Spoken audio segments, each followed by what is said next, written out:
Setiap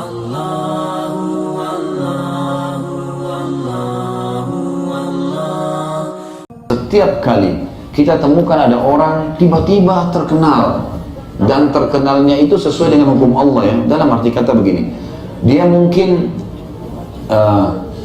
tiba-tiba dikenal. Seperti contohnya, saya kasih contoh saja. Ada kisah seorang tabi'in. Dia lagi duduk dia dulu sering belajar sama gurunya, sama syekhnya, seorang tabi'in. Dan dia sama dengan teman-temannya. Seperti kalau antum atau kita atau saya juga hadir dalam halaqah para ulama, misalnya kita hadir di dalam halaqah ulama, kita saling tahu, oh ini si fulan sering datang, si fulan sering datang gitu.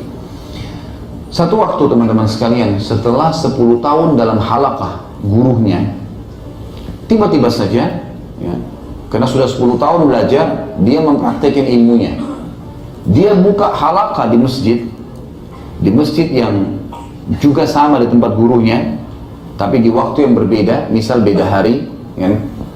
Ternyata pengajian dia lebih ramai orang datang, membeludak sekali, banyak orang datang dibandingkan dengan gurunya.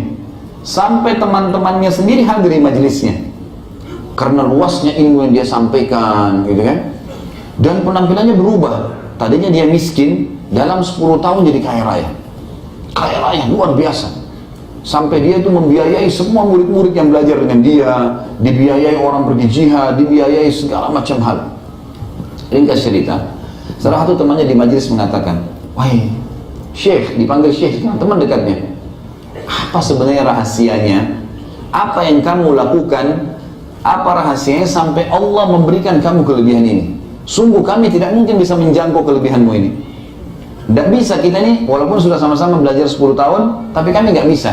Kamu secara penampilan lebih kelihatan kaya, kelihatan lebih segar, kelihatan lebih tampan dari sebelumnya. Kemudian keturunannya banyak, gitu kan. Dia menikah dengan menjalankan sunnah Nabi SAW, berpoligami. Kemudian juga dia, teman-teman sekalian, memiliki banyak kelebihan. Di antaranya majelisnya dia mengalahkan jumlah gurunya sendiri. Temannya tanya, apa rahasianya? Apa dia cerita teman-teman sekalian? Perhatikan, dia mengatakan ini kisah nyata. Dia bilang, sekitar 10 tahun yang lalu, waktu kita masih belajar, satu waktu, pernah waktu kalian sudah bubar semua, maka saya duduk di majelis syekh kita.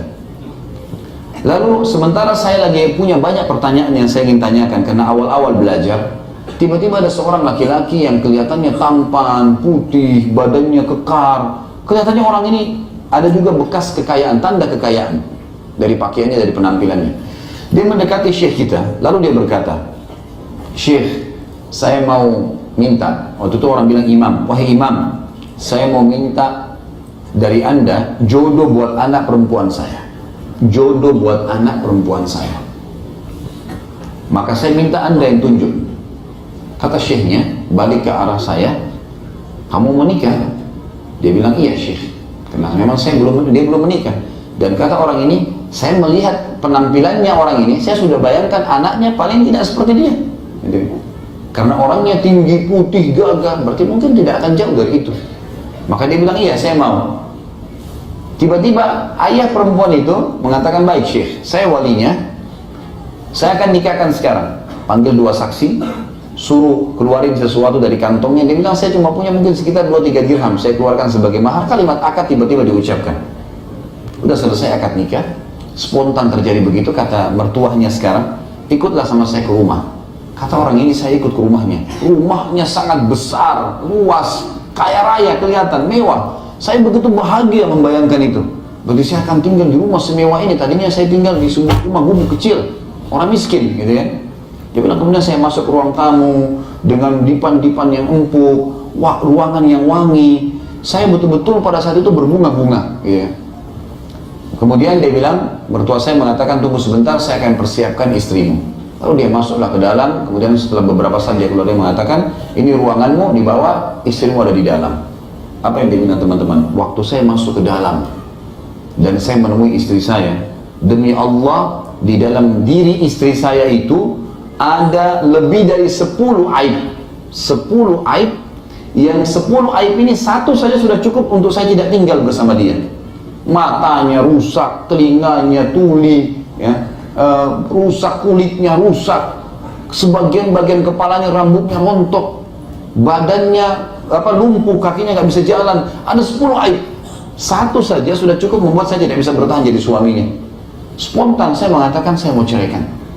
Maka perempuan itu sambil merangkak memegang kaki saya dan berkata, tolong jangan ceraikan saya.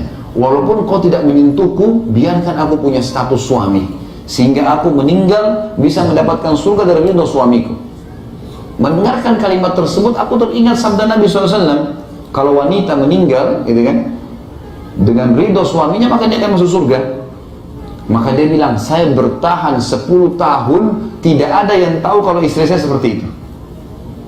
Bertahan, melihatnya saja sudah menjadi sebuah beban jiwa. Dia bilang, saya bertahan. Subhanallah, baru saja dia bilang tahun ini, tahun ke-10, istri saya meninggal dunia. Pada saat dia meninggal, Allah yang maha tinggi dan maha pemurah membukakan untuk saya dunia ini. Di depan mata saya tiba-tiba saya dapat modal, saya bisa bisnis, saya usaha, mertua saya meninggal, semuanya terwariskan, diberikan kepada saya, dihibahkan kepada saya sebelum meninggal. Pada saat sudah dihibahkan dia meninggal, maka tidak ada masuk, karena tidak ada warisan. Anaknya cuma anak perempuan tadi yang cacat itu. Kemudian dia bilang, saya jadi kaya raya tiba-tiba.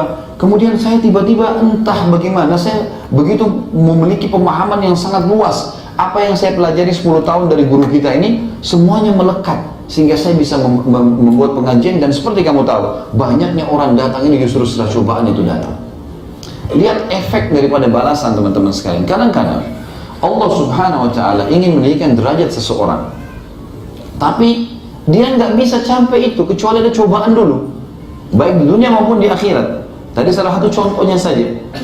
Kalau di akhirat teman-teman, ada derajat mungkin di surga, harus kita 100 tahun sholat malam, 100 tahun puasa, 100 tahun baca Quran, tapi umur kita cuma 60. Tapi Allah mau kita sampai di derajat itu. Bagaimana caranya? Kita diuji dengan penyakit 10 tahun.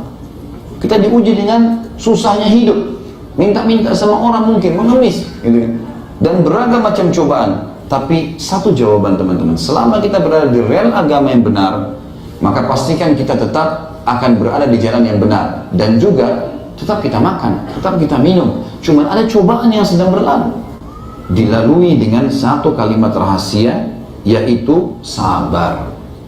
Baik, mari kita sama-sama selalu follow dan juga tentu lakukan pada semua channel-channel dakwah yang baik yang menyebarkan agama Allah Subhanahu wa Ta'ala. Karena hak itu, kebenaran, bila dijunjung tinggi dan dipertahankan, tentu batil akan hilang. Namun kalau kita tidak bekerja sama dalam mendukung kebenaran, maka otomatis kebatilan akan merajalela.